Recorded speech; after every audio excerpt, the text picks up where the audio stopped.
Jack came trotting back. "We're in sight now." "All right, we'll get as close as we can." He followed Jack towards the castle, where the ground rose slightly.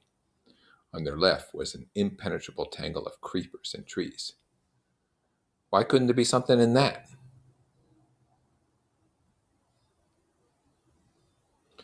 "Because you can see, nothing goes in or out." "What about the castle, then?" "Look." Ralph parted the screen of grass and looked out.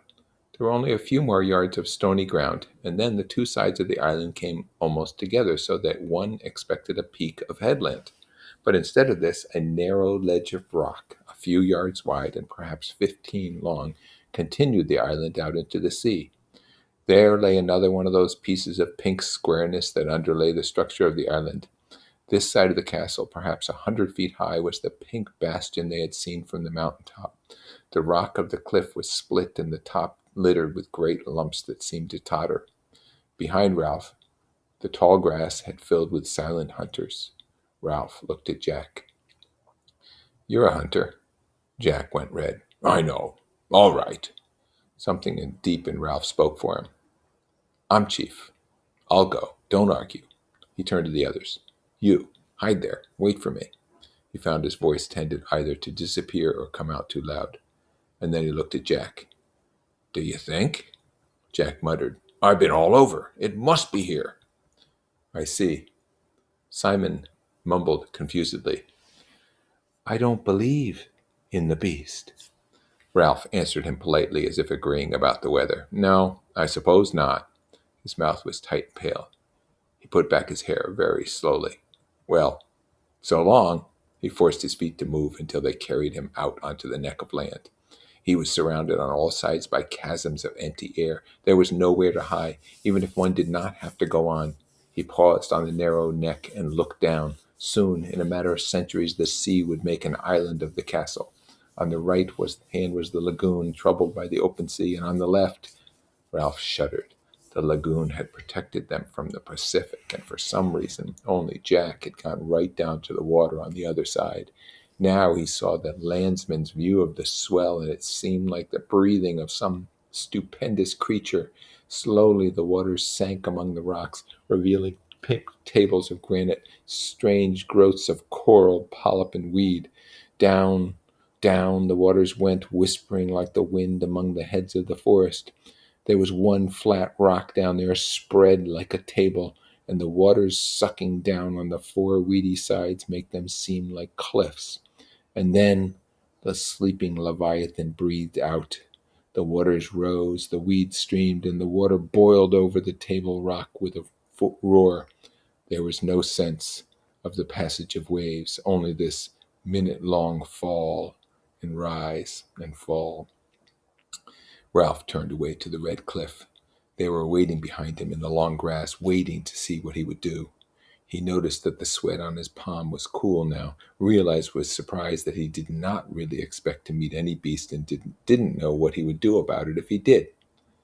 He saw that he could climb the cliff, but this was not necessary. The squareness of the rock allowed a sort of plinth around it, so that to the right, over the lagoon, one could inch along a ledge and turn the corner out of sight.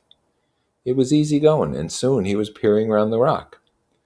Nothing but what you might expect. Pink, tumbled boulders with guano layered on them like icing, and a steep slope up to the shattered rocks that crowned the bastion.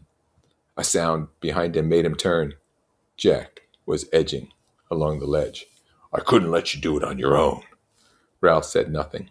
He led the way over the rocks, inspected a sort of half-cave that held nothing more terrible than a clutch of rotten eggs, and at last sat down, looking round him and tapping the rock with the butt of his spear. Jack was excited. "What a place for a fort!" A column of spray wetted them. "There's no fresh water." "What's that, then?" There was indeed a long green smudge halfway up the rock. They climbed up and tasted the trickle of water. "You could keep a coconut shell there, filling all the time." "Not me. This is a rotten place." Side by side they scaled the last height to where the diminishing pile was crowned by the last broken rock. Jack struck the near one with his fist, and it grated slightly. "Do you remember?" Consciousness of the bad times in between came to them both, and Jack talked quickly. You shove a palm trunk under that one, and if an enemy came, look! 100 feet below them was the narrow causeway, and then the stony ground, and then the grass dotted with heads, and behind that, the forest. One heave, cried Jack, exulting, and whee! He made a sweeping movement with his hand. Ralph looked towards the mountain. What's the matter?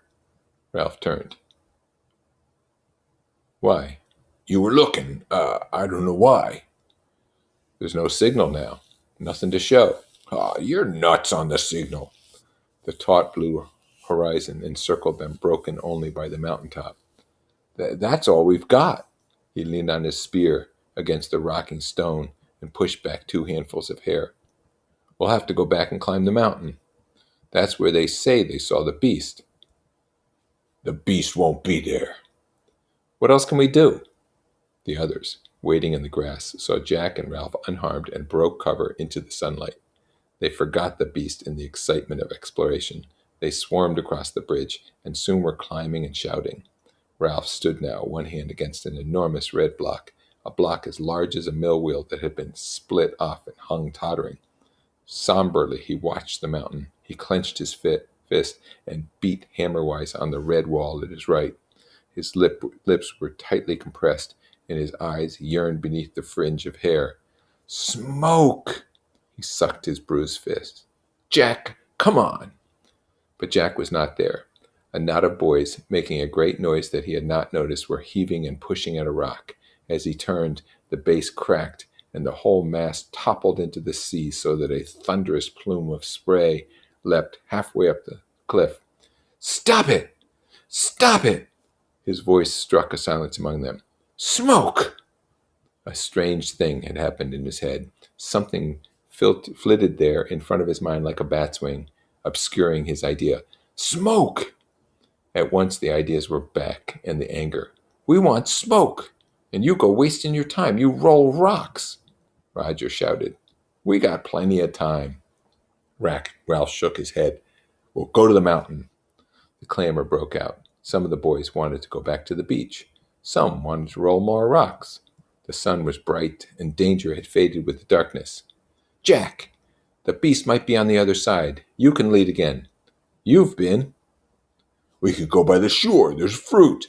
Bill came up to Ralph. Why can't we stay here for a bit? That's right. Let's have a fort. There's no food here, said Ralph, and no shelter. Not much fresh water.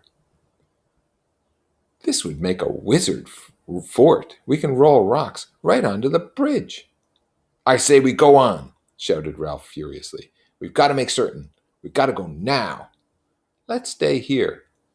Back to the shelter. I'm tired. No! Ralph struck the skin of his knuckles. They did not seem to hurt. I'm chief. We got to make certain. Can't you see the mountain? There's no signal showing. There may be a ship out there. Are you all off your rockers? Mutinously, the boys fell silent or muttering, and Jack led the way down the rock and across the bridge.